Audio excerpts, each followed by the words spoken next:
미국이 탈중국화에 있어서 동맹국들을 도구로 쓴다는 거죠. 한국이 앞으로 의료 바이오 강국이 돼야 되거든요. 한국이. 그래서 삼성 바이오가 앞으로 지금의 삼성전자를 뛰어넘어야 되거든요. 그래야 한국이 미래가 있는 거죠. 오늘은 성균관대학교 중국대학원 안유화 교수님을 모셨습니다. 안녕하세요. 네, 안녕하세요. 예, 일단 지난 주말 아주 그냥 그 미국과 한미 정상회담이 있으면서 여러 가지 뉴스가 나왔는데, 일단 기본적으로 이제 한국 기업들이 44조 원이라는 엄청난 돈을 이제 미국에 투자했단 말이죠. 근데 이게 꼭 한국의 호재냐라는 측면에서 이제 다시 한번 되돌아보게 되는데, 왜냐하면 외국인들이 계속 매도를 하고 있단 말이에요. 네. 그러다 보니까 일각에서 그 어떤 미중 갈등에서 나오는 여러 가지 중국에서의 어떤 그 부작용들을 우려하는 거 아니냐. 왜 중국에도 이만큼 더 투자하라는 어떤 예민한 문제가 될 수도 있고 하니까 이런 의견들이 있는데, 어떻게 보셨나요, 이번? 네, 저는 그 미국 백악관 홈페이지에 가면 그 한국과 미국 간의 공동성명이 원문이 나와 있어요. 그래서 그게 다운해서 제가 봤는데요.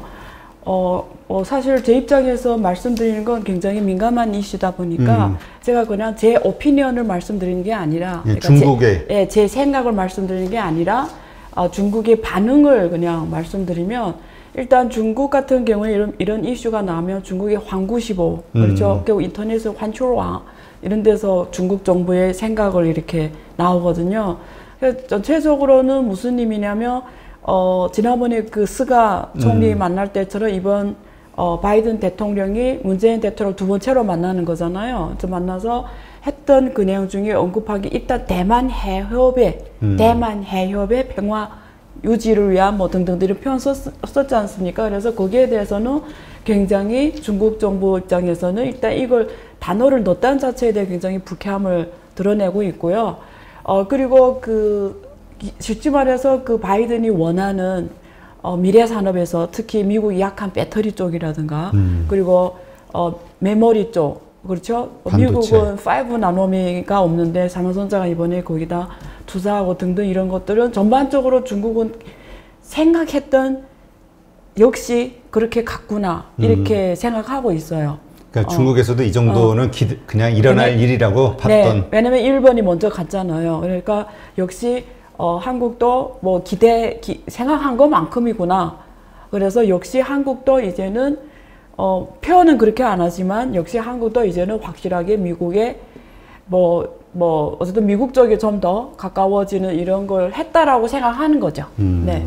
그러니까 그 한국에서는 이제 뭐 여러 표현들이 있는데, 네. 하나는 미국 쪽 그 네. 라인, 네. 그러니까 미국의 어떤 경제 라인에 그렇죠. 확실하게 섰다 이번에. 그렇죠. 네. 네. 그런 이야기도 있고, 네. 아직은 뭐 조금 그렇게 얘기하기에는 조금 더 봐야 되지 않냐 이런 의견도 있거든요. 그러나 어쨌든 중국에서는 지금 한국은 미국과 함께 네. 가는 걸로. 네, 그렇죠. 네. 그렇다면 우리가 보통 지난번 사드나 이런 어떤 그 과정을 보면은, 되돌아보면은 중국에서 이제 좀 신경질적인 어떤 반응을 네. 보일 수 있잖아요, 정부에서. 그렇죠. 네. 근데 아직은 뭐 그런 건 없는 것 같아요. 그러니까 중국도 사드를 통해서 경험을 쌓은 것 같아요. 그리고 이번에 그 호주, 또 호주와의 이런 마찰이 작년부터 계속 일어나고 있잖아요. 그래서 호주에 대해 보복하는 것도 무역을 통해 지금 보복하고 있으면서 철광석이나 이런 가격이 굉장히 올라감에 따라 중국도 굉장히 지금 부작용이 크잖아요. 그래서 이런 여러 가지 이런 정치적 이슈, 국제 정치적 이슈가 중국 경제에 대한 타격이 굉장히 크잖아요. 그래서 중국 정부도 그런 걸 경험을 삼아서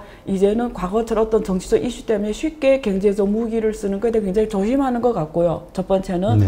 두 번째는 결국 이렇게 가다 보면은 중국의 주변 국가들이 다 반중으로 갈 거 아니에요. 그렇죠. 사실은 그때 사드 때도 중국 정부가 좀 더 길게 보고, 그리고 중국은 큰 나라잖아요. 그러면 좀 더 포용적으로 이렇게 좀 다른 모습을 보여줬으면 훨씬 다른 내용이 나올 수도 있잖아요. 근데 그렇죠. 이렇게 주변국들을 이렇게 1대1로 하나 때리면 하나 같이 하고 이런 행태를 보이되면 중국 정부도 이러다가는 주변 국가들 다 반중으로 돌아서면서 굉장히 미래 발전에서 부정적으로 가기 때문에, 또 특히 이 앞으로 아시아 시대의 도래에 있어서 일본과 한국이 어떻게 협력하냐, 중국과 협력하냐에 따라서 그 RCEP이라든지 그리고 이 특히 동부아시아 경제 발전이 중요하기 때문에 중국 입장에서는 과거처럼 그렇게 쉽게 특히 미국이 지금 중국하고 탈중국화, 탈기술화하는 상황에서 쉽게 그런 방법을 쓰기에는 부담이 있는 것 같아요, 확실히. 그러니까 옛날하고 좀 다른 것 같고요. 그리고 이제는 좀 더 세련되게 하자라 생각하는 것 같아요. 그러니까 뭐 이렇게 옛날처럼 그런 식이 아니라 그런 부분은 있는 것 같아요. 네. 네. 그러니까 뭐 사실 이건 이제 시작에 불과하니까 네. 미국 이제 중국에서도 인정할 수밖에 없잖아요. 네. 미국이 강대국이고 네, 네, 네. 자신들의 의사와는 상관없이 어떤 나라든 미국이 압박을 가하면 그러니까 굴복한다? 뭐 하여튼 미국의 그렇죠. 손을 민감한, 내밀면 네, 네. 잡을 수밖에 없는. 네. 그런데 이거를 무조건 무시하고 우리 말을 따라라. 여기에서 나오는 부작용 이것도 이제 있을 수 있다. 그러니까 일단 이런 것 같아요. 그러니까 중국은 일단은 이렇게 갈 수밖에 없다고 생각하는 거고요. 근데 개인적으로 저 개인적으로 생각했을 때 어차피 한국은 민주주의 국가잖아요. 또 그렇죠. 자본주의 국가고 또 미국하고 또 이번에 그 문재인 대통령이 미국에 갔을 때도 그 옛날 그 한국전에 참선했던 용사들한테 뭐 그런 수여식 참여하고 또 기념비도 만들고 그런 걸 보면 강조하고 싶은 게 미국하고 한국은 피로 맺어진 동맹이라는 거잖아요. 그런 면에서 이게 특히 우리 한국에 지금 살고 있는 사람들이 기억하는 역사 속에 미국은 한국의 동맹이잖아요. 그렇죠. 그런 면에서 한국 사람들이 민중의 정서를 따라야 되잖아요. 문재인 대통령 입장에서. 그래서 저는 개인적으로 봤을 때 이렇게 갈 수밖에 없다고 봐요. 그게 뭐 어떤 이유시든 간에 어쨌든 가치관이 같다고 생각하는 거잖아요. 그리고 네. 또 이런 피로 맺어진 이런 또 관계도 있고요. 그래서 한국의 입장에서는 미국이란 나라가 뒤에 있는 게 훨씬 더 한국의 몸값을 높이는 데 있어서 더 도움이 된다고 생각하는 게 너무나 자연스러운 논리라는 거죠. 네. 예. 그래야 중국하고도 얘기할 때 중국이 한국하고 대화할 때도 뒤에 미국이 있는 거 알기 때문에 많은 면에서 좀 더 고민하게 되는 거죠. 근데 만약에 한국 뒤에 미국이 없다고 생각하면 조금 대하는 게 다를 수도 그렇죠. 있잖아요. 솔직히 좀 쉽게 할 말해서. 수도 있지. 예, 그러니까 한국 사람들이 이렇게 생각하기 때문에 대통령으로서는 너무나 자연스러운 이런 결론이 나올 수밖에 없는 거죠. 예. 네. 그러니까 우리 일각에서 얘기했던 중간에서 그러니까 뭐랄까 양쪽에서 압박을 가하기보다는 서로 네. 양쪽에서 뭔가 네. 당근을 제시하면서 네. 자신의 편으로 만들려는 어떤 시도들이 있을 것이다라는 이야기들이 있었잖아요. 사실 중국은 원하죠. 중국이 이렇게 생각하는 것 같아요. 동북아에서 사실 아시아에서 제일 중요한 국가가 중국한테 있어서는 일본하고 한국이거든요. 그렇죠. 근데 일본에 대해서 중국을 기대를 안 해요. 없거든요. 근데 원래 한국에는 기대가 있어요. 한국은 조금 움직이는 공간이 있다고 생각해요. 이유는 북한이라는 이슈가 있기 때문에 북한 이슈에 있어서는 중국이 협력이 필요하다고 한국 정부가 생각하고 있는 거잖아요. 그래서 한국은 좀 유두리가 있겠다고 생각하는 건 있었는데 이번 문재인 대통령 방미를 보고 역시나 이럴 수밖에 없다라는 면에서 또 전략을 다시 구사하겠죠. 예. 그러니까 사드 때처럼 어떤 압박을 가하기보다는 좀 더 세련된 생각을 하겠죠. 오히려 이제 좀 뭔가 좀 더 깊은 당근이 됐든 융화가 됐든 포용이 됐든 뭐가 됐든 길게 다시 전략을 짤 것 같고요. 네. 근데 저는 이런 생각을 했어요. 이번에 그 방미를 보면서 한국은 어차피 지정학적으로 이 중국 옆에 있잖아요. 그렇죠. 제가 여러 번 강조했지만 국제무역 이론에 보면 거리가 1km 증가할 때마다 무역이 얼마 감소한다는 게 있거든요. 이거는 굉장히 이론이거든요. 무슨 말이냐면 어느 나라든 미국도 그렇죠. 아무리 대단한 미국도 주로 캐나다하고 멕시코하고 하잖아요. 자유무역 협정도 만들었고. 그러니까 한국도 지정학적으로 중국하고 경제 같이 갈 수밖에 없어요. 이거는 운명이에요. 네. 근데 이건 현실의 팩터예요. 이거는 한국 사람들이 중국을 싫어하든 좋아하든 이게 운명이에요. 근데 이제 말씀드린 여러 가지 이유 때문에 역사적, 정치학적으로 봤을 때는 논리로 봤을 때 또 미국하고 같이 갈 수밖에 없는 상황이에요. 이게 한국의 운명이잖아요. 경제는 어차피 중국하고 같이 갈 수밖에 없어요. 그러면 저는 이렇게 생각하거든요. 그러니까 미국하고 같이 이데올로적인 거, 이념적인 거 같이 하는 건 오케이. 그리고 사실 중국도 이해를 해요. 근데 저는 이렇게 생각하는 거지. 예를 들면 이번에 44조 투자하기로 했잖아요. 그러면 지금 미국이 원하는 게 뭐냐면 어제도 바이든이든 트럼프든 똑같잖아요. 미국 우선주의잖아요. 결국 바이든은 자기 동맹국들이 그 지정학적 지위에서 역할을 더 크게 하기를 바라는 거잖아요. 근데 그 미국의 입장에서 포커스는 미국에 맞춰져 있는 거잖아요. 그러니까 미국의 모든 동맹을 동원하는 이유, 동기조차 나를 위해서, 그러니까 무슨 말이냐면 다른 말로 하면 미국이 탈중국화에 있어서 동맹국들을 도구로 쓴다는 거죠. 도구로. 그래서 동맹국들은 그냥 내가 도구에 지나지 않으면 스스로 자기 몸값을 너무 낮춰버리는 거죠. 그래서 이번에 그 독일이 있잖아요. 독일도 한국처럼 중국에 대한 경제 의존도가 굉장히 높아요. 근데 독일의 그 비즈니스 일간지에 나온 오피니언 글이 있어요. 너무 스마트한 글인데 뭐라고 말했냐면 유럽이란 지역이 미국이 탈중국화 하는 데 있어서 도구로만 쓰여서는 안 된다라는 거예요. 그렇다고 또 중국하고 이념적으로 같이 갈 수는 없다. 그러니까 이념적으로 발실이 뭐 다른 적으로밖에 될 수 없다. 그렇다고 해서 미국이 탈중국화에 우리가 도구로 쓰여서는 안 된다. 무슨 말이냐면 우리 자체 원칙이 있어야 된다. 그래서 그 원칙이 뭐냐면 두 가지예요. 하나는 인류의 보편적 가치라는 게 있잖아요. 자유, 평등, 인권. 그 두 번째 시장주의예요. 어떻게 표현하면 자본주의의 본질은 시장 원칙이라는 거예요. 근데 지금 바이든이 하고 있는 거는 놀랍게도 중국식이라는 거예요. 그러니까 산업 지원 정책을 펼치고 있고 그리고 반시장주의 정책을 펼치고 있는 거예요. 그러니까 가장 자본주의 국가가 어떤 국가들을 동원해서 어느 한 나라를 시장 원칙이 아니라 힘으로 때리고 있고 그리고 산업 지원 정책을 펼치고 있고 이런 걸 그러니까 반시장주의를 한다는 거지. 이런 데서는 유럽이 같이 동조하면 안 된다라는 거예요. 그러니까 자본주의 핵심이 시장주의인데 아무리 미국하고 우리가 이념적으로 같이 간 데서 똑같이 우리도 반시장적인 행동을 하면 우리의 가치를 떨어뜨리고 우리가 사실은 아무것도 안 된다라는 거예요. 그래서 오히려 미국이 반시장주의로 가면 우리는 더 시장주의를 정확하게 해서 그 말은 뭐냐면 중국하고도 시장주의적으로 할 수 있는 건 당연히 해야 된다는 의미거든요.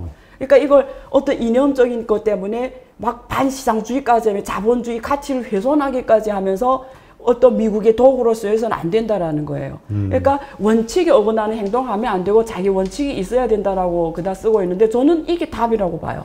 근데 그 요즘 네. 보면 네. 유럽도 그러나 어쨌건 그 상당히 지금 미국 편에 그렇죠. 이렇게 돌아섰다라는 네. 의견들이 많더라고요. 네. 근데 저는 이제 그 일간지에 나온 그 오피니언 리더처럼 무슨 말이냐면 유럽이라는 게 정말 뭐 한국이나 일본처럼 이렇게 만약에 이렇게 했다 이러면 스스로를 낮추는 거거든요.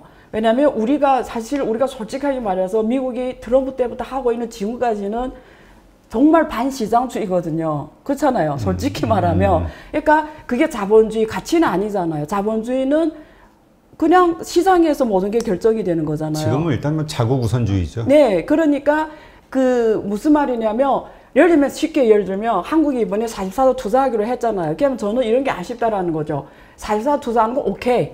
뭐 배터리, 전기차, 막 미래산업 쪽인데 근데 이렇게 계약을 보면은 일단은 백신도 한국에 뭐 군대 55만, 1000만도 아니고 55만, 뭐 애기한테 사탕 주는 것도 아니고 55만을 백신을 주는 걸로 하고 그 다음에 백신 쪽에서는 포괄적인 협정을 했다.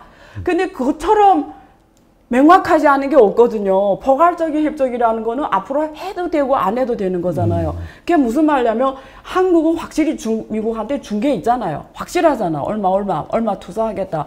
그러면 내 생각에는 원래는 지금 한국이 몸값이 높이기 너무 좋은 위치잖아요. 왜냐면 중국하고 미국이 이렇게 할 때 하나는 확실하게 받아왔어야지.